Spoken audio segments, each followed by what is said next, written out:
How are you doing, guys? This is ZDEyE here. So today I wanted to go over all of the more of my anticipated games that I've had back in 2023.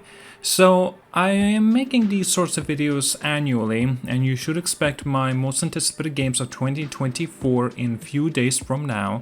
But also I wanted to go back. I wanted to take a look at the games that came out and at least that were my interests that I genuinely was really looking forward to, but yet also maybe on some sort of occasion that, well, that disappointed me, that was brilliant, that was unexpected, this was a big surprise, you see. And I wanted to go through the individual games that I did, my most anticipated games for the year of 2023, and basically give my final thoughts on those games, and perhaps some of the games that I didn't even end up playing, or for whatever other reasons as well. So let's start from number one.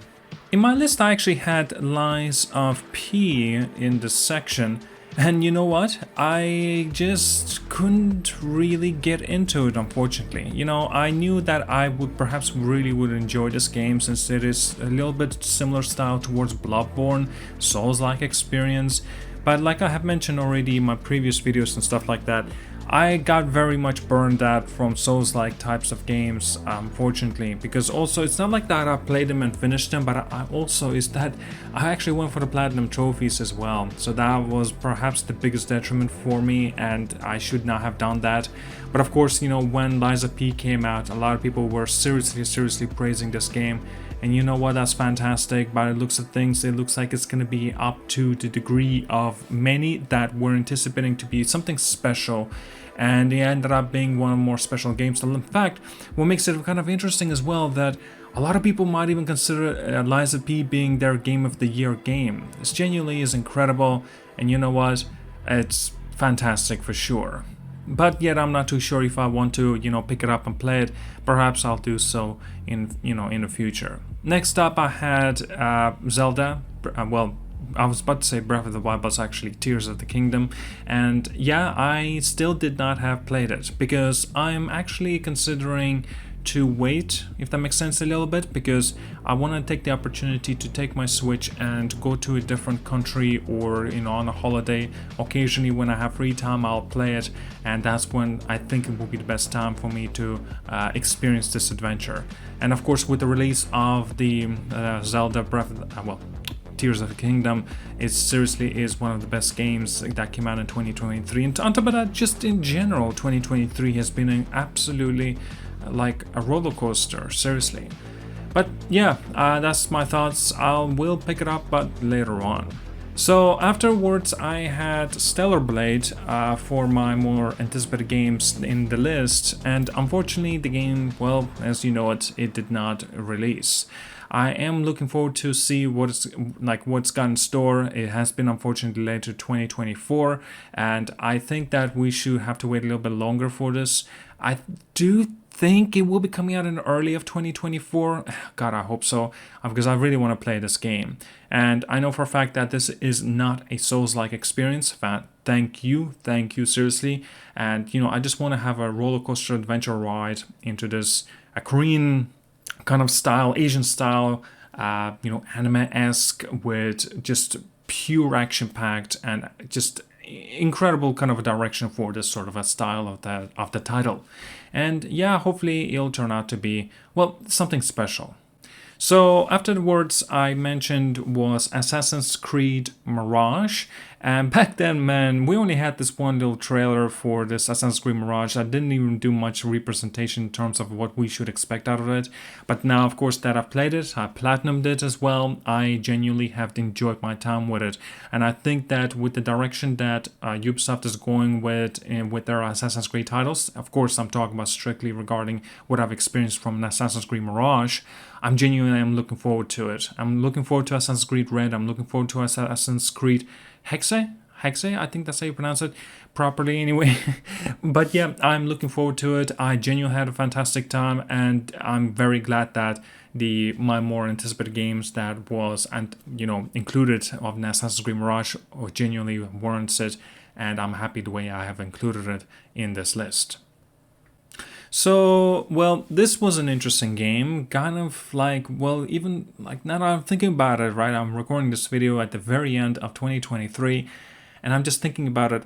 Man, Hogwarts Legacy kind of just, well, it came and it went, sort of thing. Maybe it's just me. Maybe I'm just like being a little bit too harsh about this. But I played the game. I almost even got the Platinum Trophy. The only reason I didn't because I didn't want to go through that grind of collecting stuff. It was boring as hell. But yeah, I played it. I've got so many trophies. I'm purposely like I wanted to go for them as well. And maybe in the future I'll go bring back myself in, and actually experience this game again. And, I genuinely didn't believe that this game would be something like quite special. But instead, I think it really did live up to a lot of expectations. And it's good. It's a good game, definitely. Very unique, especially with how you play as a wizard and, of course, how you use your wand and everything in magical spells that you can create and task and do and attacks and that you can pull off and so many more activities that you can do within this game. It's actually quite a special adventure for sure, especially like people like Harry Potter titles, and yeah, definitely they will love this. But yeah, this was a treat. I enjoyed it. So, okay, next up was Pragmata. Unfortunately, this game, well, back then anyway, it was supposed to be coming soon, but unfortunately now that it's been delayed indefinitely, we do not know when this will ever be coming out. And I am looking forward to it. I hope it's something a little bit similar to, like, I'm not sure, like Death Stranding, and perhaps that's why I have this game in my most anticipated. But I can't really argue and say that, okay, maybe this is going to be a completely different game, since we unfortunately have not even seen the proper gameplay of it. And we don't know when it's even going to be coming out, if at all, in fact. It could have been delayed as well, could have been cancelled. Well, it was delayed, obviously, but it could have been even cancelled. So that's the issue. Final Fantasy remake, or the rebirth, basically, continuation for the Final Fantasy. I mean, at that time we were thinking that it will be coming out perhaps sometime like 2023, but instead it looks like it will be coming out at the beginning of 2024. I'm looking forward to it since I played Final Fantasy VII Remake. I just had a fantastic time of this adventure within this game, and I'm looking forward to it for sure. There's nothing else that I can really add on or give as well, but nevertheless, I'm looking forward to this game. So, I included Armored Core 6 Fires of Rubicon. So, now that I think about it, now that I've experienced this game, I definitely would put this. I don't think I would have even included this game in my most anticipated list of games of 2023, because after experiencing it, I didn't really like it, unfortunately. I played the game, I finished it as well, I made a review video as well. It was not for me, unfortunately. And man, I was so devastated by that, just kind of. I was thinking like maybe it's just me, maybe I need to give it a second chance or some sort. But no, man, after experiencing it, playing it, and like finishing a whole thing, like I was really even thinking going for the Platinum Trophy, but then I was like, I really was dreading it, if that makes sense. And I just didn't want to go back and playing it again and again just to finish up and get the rest of the trophies, get that Platinum. Man, I couldn't. I just genuinely couldn't. It kind of disappointed me, to be honest with you. Star Wars Jedi Survivor was up next. This game was really, really good. I really have enjoyed my time with it. The gameplay was very similar to Fallen Order, but yet again, definitely expanded on as well.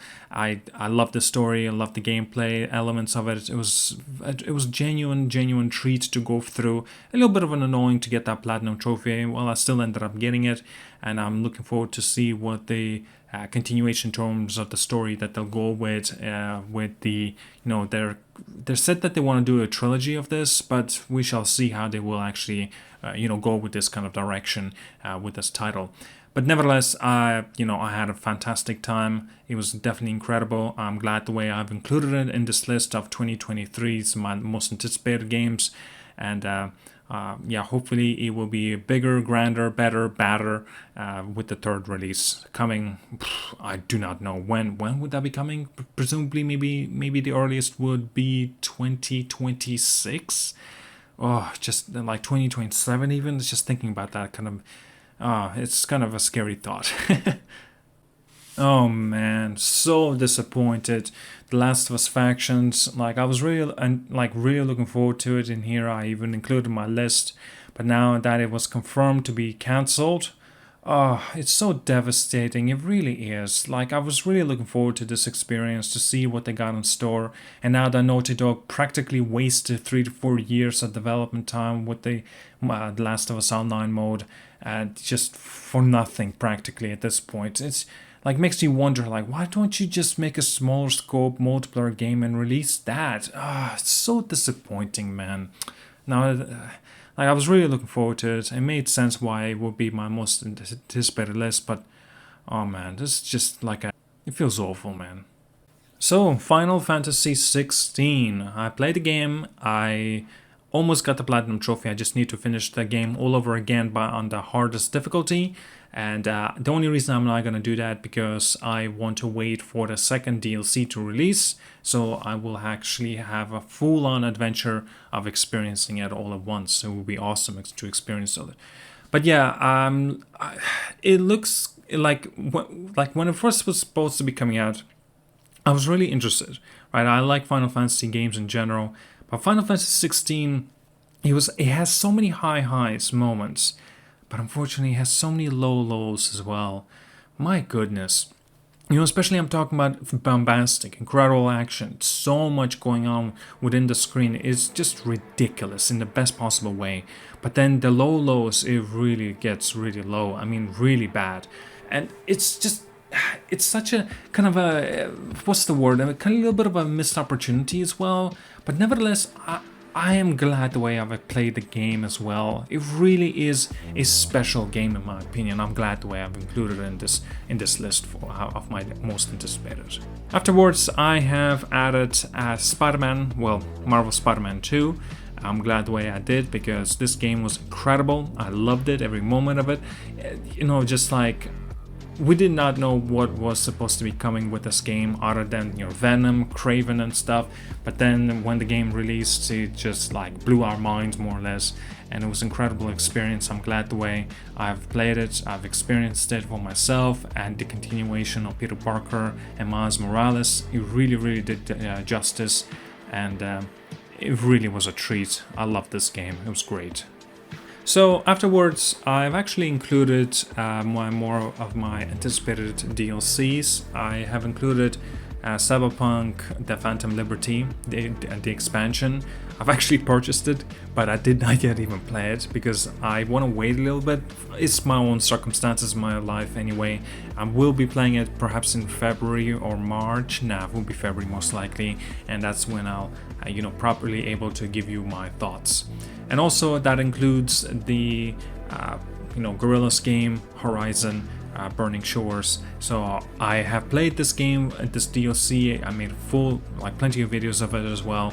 I really have enjoyed my time with it. The continuation of Aloy, it really is a special treat. I think it might have even be better than Horizon not Zero Dawn, but Forbidden West.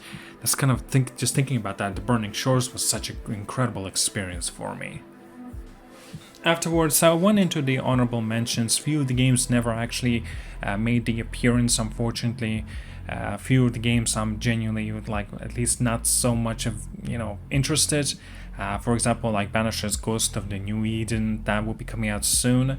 The Lords of the Fallen, Forspoken, that disappointed me a little bit as well. Avatar, I didn't play because I did not expect it to be much. Dead Space, I did not yet play it.